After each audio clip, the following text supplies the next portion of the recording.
introducing a project from our second year, Sites of the Synthetic. It is one of a group of projects from this second year that deals with questions of the emergence and siting of intelligence. And in this case, what is called artificial intelligence. Though it does so by presuming that in years to come, we will look back with some curiosity that the term artificial intelligence was used to describe so many different things.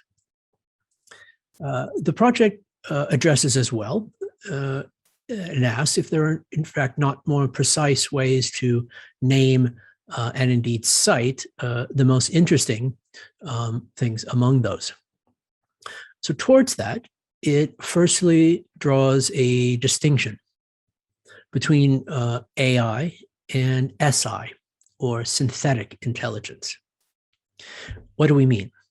In his 1968 book, The Sciences of the Artificial, Herbert Simon, the same who was involved all those years in good old-fashioned AI, offered a basic distinction between the artificial and the synthetic, one that remains not only relevant, but perhaps crucial. For Simon, the artificial roughly implies the counterfeit, a deception. And the example that he uses is that of fake diamond jewelry made of glass, cut to resemble a real gemstone, only superficially perhaps. For him, the synthetic means something quite different. It's something that is deliberately created, but which is a real version of the thing, of something that may also exist by natural evolutionary processes. The example he gives is that of the laboratory-grown diamond that is molecularly identical to the one mined from the pit. It is not a fake. It is, however, composed. So, if using Simon's basic distinction in this way, the difference between artificial intelligence and synthetic intelligence becomes perhaps clear. Artificial intelligence merely seems smart. Synthetic intelligence actually is. So, what is SI? That is the question explored in depth by this project, and one that is answered from at least three positions. First, what forms of machine intelligence may or may not qualify as SI?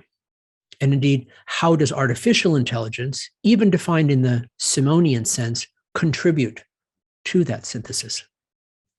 Second, drawing on another connotation of synthetic, as in synthesis, what kinds of emergent intelligence are possible, even inevitable, in the conversation and cooperation of human intelligence and machine-based SI?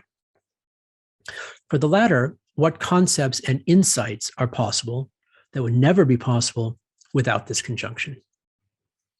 Finally, and most specifically, the project asks not just how, but where.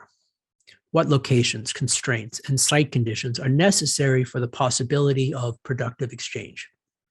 What are the sites of the synthetic? The answers are quite intricate, but also quite expansive. Instead of locating SI as a kind of Siri or anthropomorphic avatar, it finds SI in both senses out in the wild, but only in certain habitats and conditions. The trick is constraints. Rules that serve as channels through which different kinds of cognitions can communicate is the basis of that sighting. And again, instead of making SI into a quasi-anthropomorphic it, or even worse, a he or a she, and an apophenic figuration of AI, the focus is instead on the landscape itself, as not just a grounding for SI, but its very condition. It isn't on the landscape, it is part of it. This figure ground inversion, an actual figure and an actual ground trading places, is the basis of their conceptualization of where to find sites of the synthetic. Hi, my name is Lera, and I'm a researcher from Minsk, Belarus. Hi, my name is Joel Fear. I'm a graphic designer and art director from New Zealand. Hi, my name is Nicole Fitzgerald. I am a computer scientist and researcher specializing in machine learning. I'm currently based in Montreal, Canada. Sites of the Synthetic is effectively the articulation of a design language for something that we will call synthetic intelligence, not in opposition to the technical project of AI, but as something which leverages it as a design element within a larger system, which we will call the site.